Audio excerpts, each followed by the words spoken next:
Olá amigos, chegamos aqui ao terceiro vídeo sobre o nosso desafio do coronavírus, falando um pouquinho agora sobre a crise do Covid e suas relações com o mercado e com a economia. Para a gente chegar nesse ponto, vamos retomar um dos slides da nossa apresentação anterior, que fala um pouquinho sobre a crise sanitária. Como a gente viu anteriormente, as principais variáveis dessa pandemia, o R0, quantas pessoas não contaminadas são contaminadas por ele, as internações, a morbidade, as variações de contágio e velocidade de contágio, nós não vamos saber. Vamos ter apenas aproximações e estimativas. Com isso, as informações que nós podemos usar para avaliar em que ponto da pandemia cada país está ou cada região está e poder avaliar qual é a perspectiva de desenrolar dessa crise é uma tarefa também bastante difícil. De qualquer forma, existem algumas variáveis que podem nos ajudar. Então, o que nós estamos usando aqui na Auster como uma estimativa da melhor forma possível de determinar em que ponto da pandemia nós estamos, em que ponto da famosa curva nós estamos. Nós usamos aqui na Auster, infelizmente, a taxa de óbitos para cada 100 mil habitantes na média móvel de 7 dias, que é esse gráfico que está aqui na sua tela. Aqui você tem diversos países para que a gente tenha abordagens um pouco diferentes. O país que teve a maior taxa de mortalidade do planeta para cada 100 mil habitantes foi a Bélgica, que é um país urbano e relativamente pequeno, que teve uma dispersão do vírus muito rapidamente, que é essa curva aqui de cima. Os demais países que já estão adiante da nossa pandemia, que são Itália, Espanha, todos tiveram uma curva razoavelmente semelhante, aonde a partir de 20 e 30 dias da contaminação foi estabelecido um processo bastante duro de lockdown, de quarentena absoluta, e o número de novas infecções começou a se tornar constante. Ou seja, não é que a pandemia começou a encolher, ela parou de crescer, como você pode ver aqui.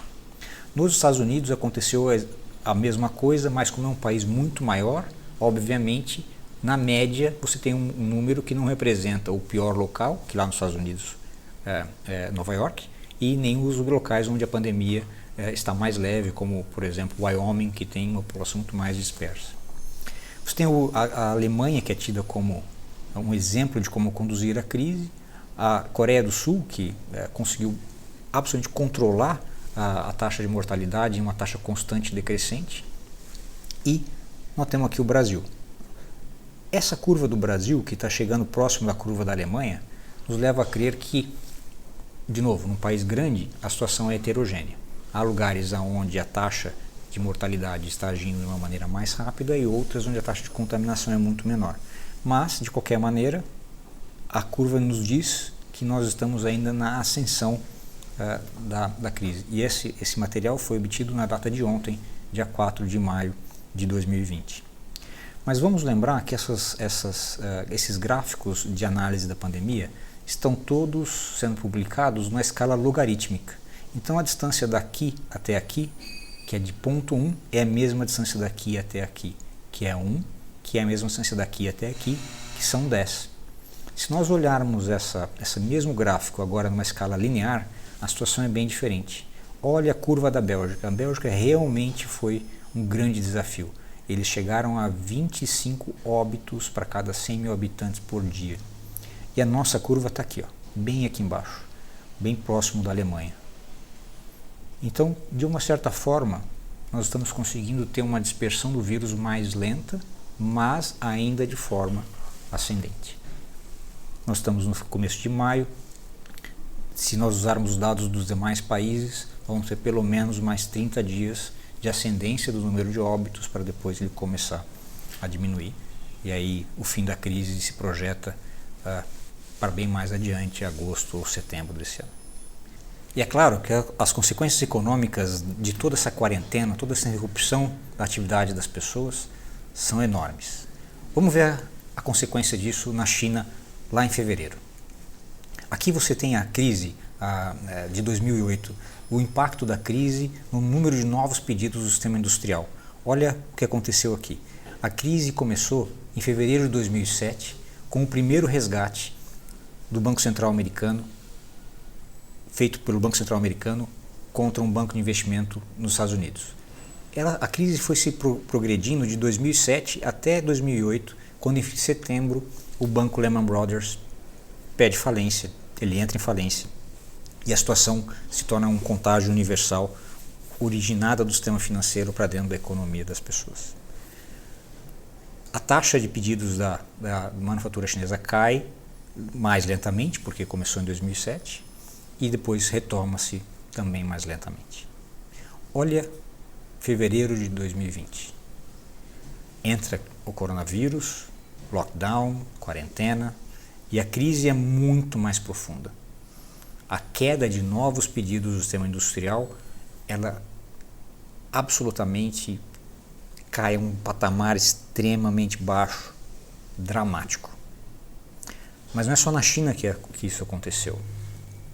Esse é o número de novos pedidos de seguro-desemprego nos Estados Unidos desde 1967 até 2020. Você tem uma variação aqui em torno de 600 mil, 300 mil. As piores crises chegaram a 600 mil pedidos de seguro-desemprego nos Estados Unidos por semana. Chega a março de 2020, nós chegamos a 6,6 milhões de novos pedidos de seguro-desemprego. É 10 vezes mais em uma semana do que o pior momento da crise de 2008. E seguindo, na Europa, a mesma coisa. Nós vemos claramente aqui a chegada da crise de 2008, ainda em 2007, com uma queda lenta da atividade industrial e dos pedidos da área da indústria, e depois uma retomada após a reorganização da economia. Olha o tamanho da queda desse mesmo índice em 2020. Mas por que isso aconteceu? Por que a crise está sendo tão mais intensa que qualquer outra que nós já vivemos? Ora, as crises que nós temos vivido no passado sempre tiveram uma origem definida. O mercado financeiro, a Bolsa de Valores, Nasdaq, Lehman Brothers. Uma peça da economia não estava funcionando. Ela começa a falhar, como você vê aqui em 2007, entra num colapso e para. Pois bem, para você retomar o trabalho, você tem que consertar aquela peça. Aquela peça tem que ser reajustada, tem que ser reorganizada. Isso toma tempo. Essa crise é diferente. Nós, a humanidade, deliberadamente desligamos o motor da economia. Paramos a atividade econômica, paramos as pessoas dentro de suas casas. Desligamos o motor de propósito. Então não é de se esperar nada diferente. O colapso é muito mais rápido e mais profundo. Ele é simultâneo. Alguém foi lá, não é que o carburador parou de funcionar, uma injeção eletrônica, alguém foi lá e desligou o motor conscientemente. Por outro lado, o lado bom do copo meio cheio, quando você tem o motor que vem funcionando bem e é desligado e não precisa ser reparado, quando você liga ele de novo, ele volta a funcionar bem imediatamente. Então olha o que aconteceu na China já em março. Houve uma queda gigante dos pedidos industriais, da atividade econômica. De uma maneira diferente de qualquer outro país, a China lidou com a crise e quando ela retomou a atividade, ela retomou de uma maneira muito rápida. E é claro que você pode dizer que estatística chinesa não é confiável. Então eu coloquei aqui do lado as fotos de satélite da contaminação de óxido nitroso na atmosfera chinesa. Aqui em cima, durante a quarentena, você vê que o país inteiro parou. E já em março, 2 semanas depois, a contaminação, a poluição no ar voltou ao mesmo patamar que estava no ano de 2019. Ou seja, a China desligou o motor, parou o sistema e conseguiu religar o motor muito rapidamente após o fim da quarentena. É óbvio que nós aqui no Brasil temos um motor que já não vinha funcionando muito bem. Já tinha lá uma biela batendo, uma suspensão descalibrada, e nós estamos desligando o motor e quando ele ligar ele não vai funcionar tão rápido. Então a crise aqui, infelizmente para nós, tende a ter uma recuperação um pouco mais lenta. E é óbvio também que nem todas as atividades econômicas vão ser impactadas ao mesmo tempo. Você tem aqui a malha aérea da Europa, a malha aérea da América do Norte e a malha aérea do Brasil. Óbvio que num país ou numa região como a Europa e os Estados Unidos, onde o trabalho de transporte aéreo é tão intenso, e é claro também que ele foi suspenso, o impacto econômico dessa suspensão é maior que num país como o nosso, onde a malha aérea é menor e tem uma relevância menor na economia. Então, por um lado, nós temos um motor que já não estava funcionando muito bem e foi desligado. Por outro lado, o impacto em algumas atividades no Brasil vai ser menor que em outros países, porque nós temos uma economia de atividade mais do agronegócio, um pouquinho mais basilar, dadas as necessidades da população. Um segundo ponto que tem que ser considerado do ponto de vista econômico é que nós nunca vimos uma fuga de capital tão grande como nessa crise dos países emergentes para os países desenvolvidos. Esse é o fluxo de capitais de não residentes, sendo o dia zero o dia que a crise começou, ou o dia zero de qualquer evento, e qual que é o saldo de capitais. Essa linha azul aqui, ó, é a crise de 2008. Então você vê, demorou quase um ano para saírem dos países emergentes 80 bilhões de dólares de investimento. Nessa vez, nessa crise do coronavírus, o mesmo valor de 80 bilhões saiu basicamente entre os 30 dias de março. Ou seja, toda a sangria de capitais de países emergentes que aconteceu na crise de 2008 em um ano, aconteceu dessa vez em 20 dias. Não é difícil assim explicar porque o dólar saiu do patamar de 4 para 5,20, 5,40, 5,60. Uma fuga de capitais gigantesca, que aliás não vem sendo ajudada em nada pelos nossa própria gestão da crise, que não vem sendo feita de uma maneira muito positiva. Então nós temos alguns agravantes perante os outros países, que é o nosso motor não funcionar muito bem, e a gente tem a fuga de capitais que tem que lidar com ela. Bom, aí de novo o copo meio cheio.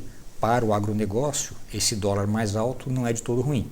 Ele remunera melhor a produção brasileira de carnes e assim de grãos, e isso pode trazer uma balança comercial um pouco mais favorável para o ano de 2020 e 2021. Com isso tudo em mãos, o que fazer? A primeira variável que tem que ser gerenciada é claramente política monetária. Quando o risco aumenta, se você não atrair investimento para atividades de maior risco, que é a atividade empresarial, e esse recurso ficar depositado nos bancos centrais, a atividade econômica simplesmente vai ser demasiadamente machucada. Então, a política monetária, nesse caso, é a primeira iniciativa que vem sendo tomada por quase todos os países do mundo. Injetar liquidez no sistema, pegar recursos e colocar dentro da sociedade, de volta para a sociedade, para que ela possa voltar a girar, para poder ter óleo na máquina, poder ter lubrificante na máquina. Providenciar a famosa liquidez. Inclusive, nessa crise, pela primeira vez na história, o Banco Central americano vendeu swaps de dólar para outros bancos centrais, tentando amenizar aquela fuga de capitais que nós vimos no slide anterior. Então, a parte intensa da política monetária está sendo muito bem empregada, tanto nos países desenvolvidos, como eu tenho que dizer, também no Brasil, que vem reduzindo os juros, ainda de maneira mais lenta que os outros países, e providenciando capital para os bancos. Agora, a parte inteligente da política monetária, essa é bem mais difícil. Porque não adianta colocar recursos no sistema financeiro se ele não chegar onde ele precisa, que é na sobrevivência das empresas, na sobrevivência do emprego, na sobrevivência da liquidez da sociedade. Fazer com que essa liquidez que é gerada pelos bancos centrais flua para dentro da sociedade é algo que é muito mais fácil ser dito do que feito. E é hoje o nosso grande desafio, assim como é o grande desafio no mundo inteiro. Não é à toa que os Estados Unidos mandou cheques de $1.200 para as pessoas. Não é à toa que o Brasil colocou o crédito de R$600 por pessoa dado diretamente para o indivíduo, para poder passar a parte do medo e chegar à liquidez aonde ela é necessária. E por último, acredite em mim, bancos não podem quebrar. O banco é o grande defensor do depositante. Se o banco quebra, o depositante quebra. E o depositante somos todos nós. O banco é uma atividade de risco.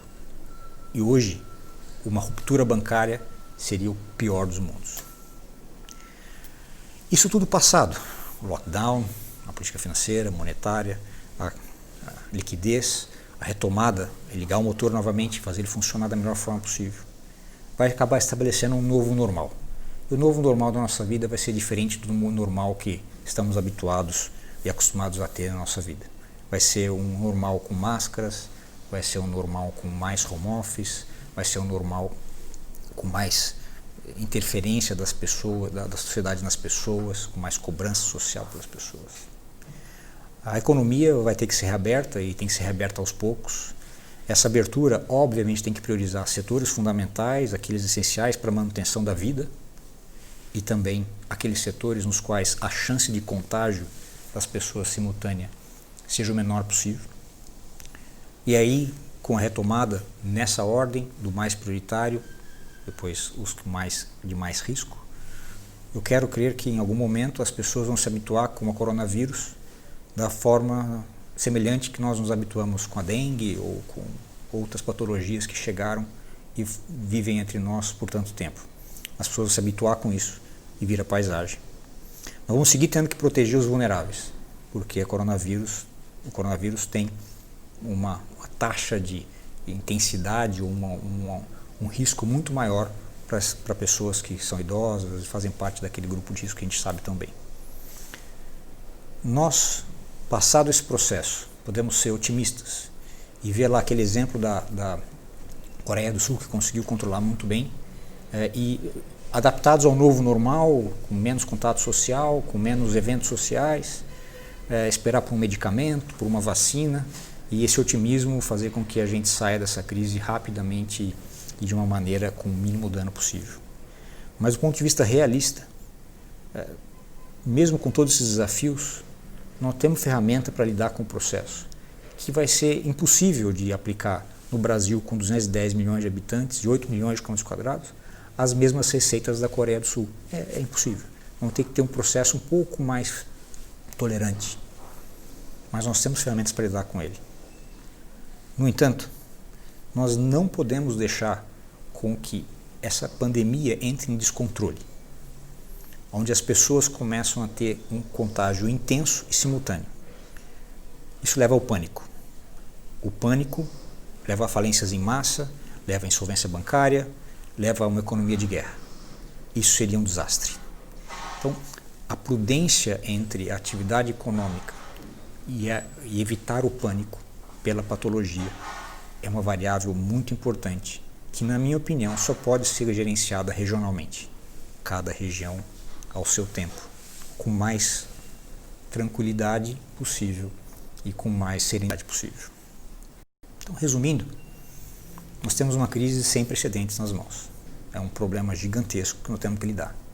Eu preferi não estar vivendo os dias de hoje, mas não é uma opção. Nós vamos enfrentar esse negócio, vamos enfrentar esse problema. E juntos nós vamos sobreviver, nós vamos vencer. A crise é séria, é simultânea, mas ela acaba. Nós temos que nos preparar da melhor forma possível para não ter nenhuma peça quebrada no nosso motor. A gente sabe que o nosso país tem peças quebradas. Vamos fazer com que nossas empresas não tenham mais. Vamos corrigir os problemas agora, à medida que a gente tem condições de olhá-los e diagnosticá-los e corrigi-los no momento onde é mais fácil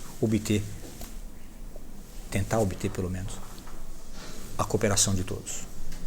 O nosso setor de carnes, leite, ovos, é bastante privilegiado. Nós abastecemos o mundo e nós temos uma grande vantagem chamada peste suína africana, que reduziu em 20% a oferta de carnes no mundo. Isso, pela infelicidade que seja dos chineses, é um grande privilégio, porque a peste suína africana aumentou o valor das carnes no pré-crise, do leite, dos ovos. E tende a fazer com que no final dessa crise a relação de troca entre carnes e grãos seja favorável, simplesmente porque a oferta de carnes diminuiu, a oferta de grãos não diminuiu. Passada a crise, em outubro, novembro, dezembro, tudo leva a crer que teremos uma boa relação de troca entre as carnes, leite, ovos e milho e soja, que são os principais insumos. Nós temos que usar de todo o nosso conhecimento e preparação para chegar ao fim desse processo e poder capturar o dia seguinte, poder usufruir da melhor forma possível da posição privilegiada que nós temos tanto internacionalmente, como sermos uma atividade básica e essencial para que as pessoas continuem comendo nas cidades. Temos que usar criatividade, temos que usar humildade, temos que usar empatia para poder passar por esse processo da melhor forma possível. Nós vamos vencer, tenho certeza. E cá entre nós, como brasileiros, nós estamos deveras acostumados. Nós passamos por todo tipo de desafio incerto, volátil, VUCA, que a gente pode imaginar na nossa vida. A vida do brasileiro nos deixou, a todos nós, com o couro um pouco mais grosso, com um pouco mais de resistência, com um pouco mais de resiliência. Isso também vai nos ajudar a passar por esses dias difíceis. Contem conosco. Nós estamos aqui para ajudar, estamos aqui para ser uma ferramenta de eficiência e informar a todos tudo que estamos fazendo para poder vencer essa crise juntos. Muito obrigado.